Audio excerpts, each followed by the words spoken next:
And we can get started. So, hi everyone. Welcome to the first episode of the Inside the Hiring Process. My name is Becky McCain, and I specifically work with students interested in business consulting and finance.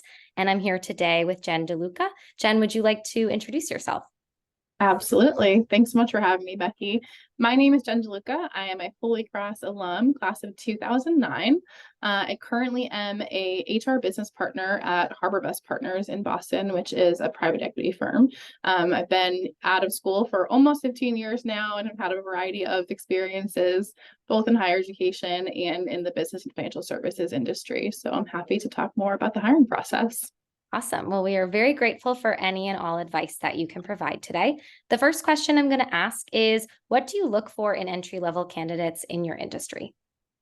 Great question. So this is definitely one of the first questions I feel like students will ask when they're doing an informational interview. And, I think especially coming from a liberal arts background, sometimes there is this worry or fear that if you don't have a straight business degree or don't have something that's truly, quote, business aligned, that you're at a disadvantage. And I would disagree. I think having experiences and internships is really critical during your time in higher ed and in college. So making sure that you're using your time to the best of your ability.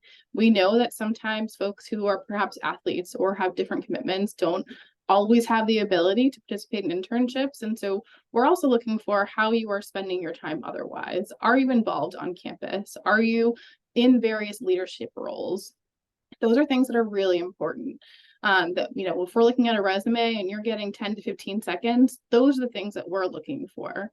I hate to say that GPA, matters, but it does. Not necessarily always for the folks on the HR who are doing the initial screen. But if you ask a lot of the senior leaders who are looking at resumes, oftentimes they are looking at GPA. We know that's not the whole picture, and we will often challenge our leaders on that. But keep in mind that if your GPA is under a certain amount, better just to leave it off.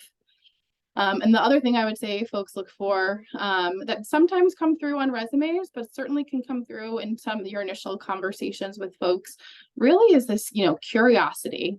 And I think that's something that Holy Cross certainly provides students through their liberal arts education. But the more and more I talk to managers who are hiring entry level candidates, what they're talking about is they want someone who is interested and eager and asks a lot of questions and really understands that the first few years in a role is a time where you're going to be a sponge and absorbing as much information as possible and learning to connect the dots.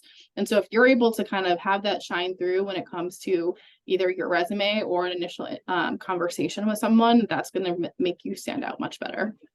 That's really great advice. As a follow-up to that, are there skills, certifications, experiences, or academic credentials that are required or are helpful?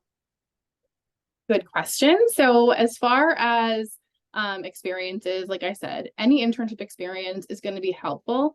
If you can't do an internship and you have work experience that, there's an opportunity, maybe you've taken on a leadership role at a summer job that you've had for many years, definitely outline that on your resume as well. Other things, leadership positions on campus are great, just involvement. So it's not like you're just going to class and doing your work and that's what you're doing. Like, yes, your job is to be a full-time student, but we want to make sure that you're able to kind of handle multiple commitments as you're going into the workforce, because that is all work is just competing priorities and making sure you know how to prioritize.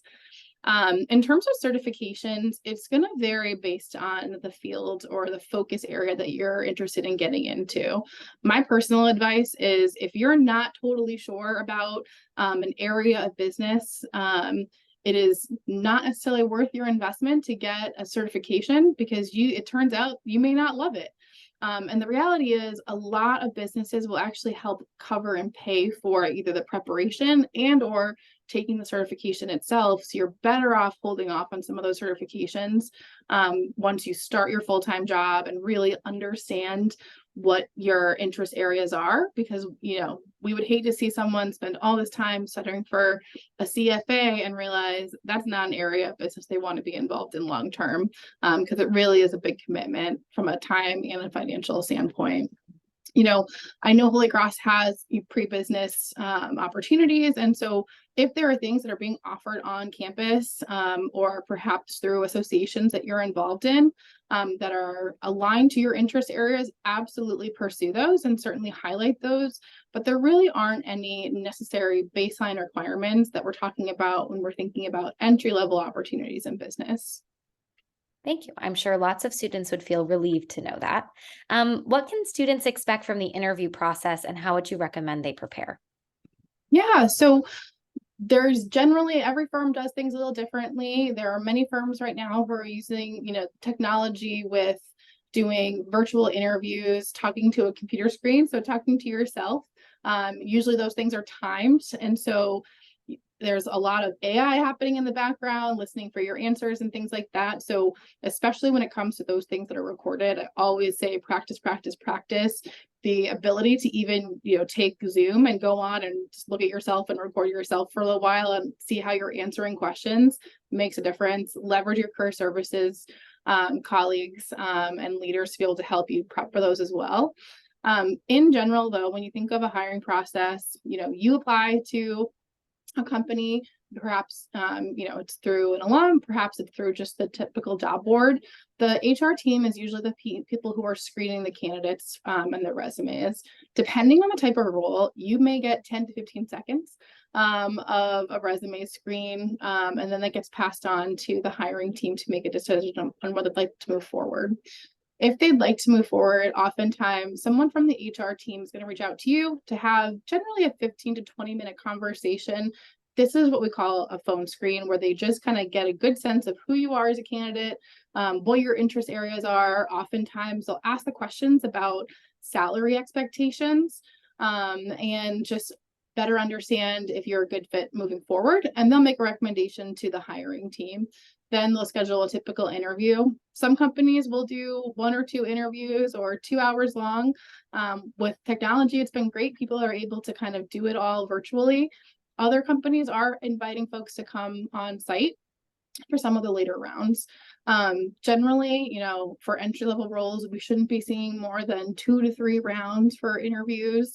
And then oftentimes, depending on the timeline of the team, it may be a few days before you hear back about your status, or it could be a few weeks. I would say in terms of preparation for all of that, it's really important that you understand the company in which that you're applying for and the role.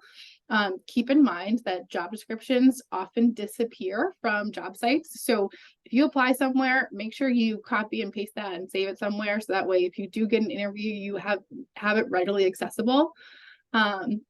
And then, even it sounds really silly, but knowing kind of your salary expectations, there's plenty of information out on the internet, whether it's through Glassdoor or payscale.com. There's a lot of places out there that will give you some baseline information about salary.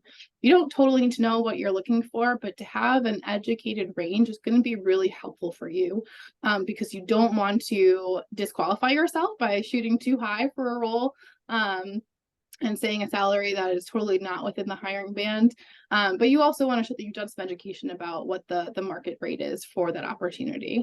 So there's some of the things I would say to do. Just make sure you're prepared and really understand the company, their mission, their values, any news that they've been in recently that's generally good news is helpful to know. And if it's industry related, you want to keep in mind if you're participating in like an interview for a publicly traded company, keeping an eye on what's been going on in the last few months that is kind of out there when it comes to their business performance. Wonderful. Thank you. And finally, is there any additional advice that you would want students to know as they navigate this process? So I think the biggest thing is to be patient and to figure out the balance of being persistent.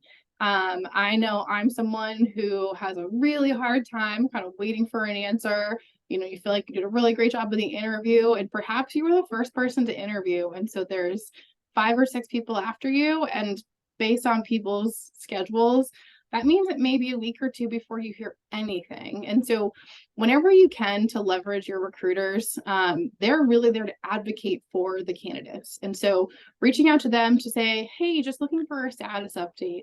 And sometimes the status update is there is no update, but at least they're responding because there's a lot of things that are often at play when folks are making hiring decisions. Perhaps they need special approvals. Perhaps they're trying to figure out compensation, or maybe there's been a change in the business and they're trying to make a decision on whether they need the role now or 6 months from now. So definitely be patient, but also find the way to find the balance of following up with the recruiting team to understand your status. The other thing is thank you notes. I know it sounds so silly. I would say definitely you don't have to do the handwritten ones anymore, because I think people sometimes do make decisions a lot quicker. But following up with an email, if you don't have the contact information of the folks you interviewed with, again, that's where your recruiter can be really helpful and provide you with the emails. If nothing else, you can provide them with thank you notes that they can pass along. It makes a huge difference in some of the hiring decisions of, really demonstrating your thoughtfulness, how you felt about the interview, and just making sure that you're actually a really good fit for us. The other thing I will say is you should be also interviewing these companies. Don't just be jumping at the first opportunity. Even if you're not totally sold on the job, take the interview. It's great practice, and really ask the questions that are going to help you understand what is going to be your experience if you are offered a full-time role.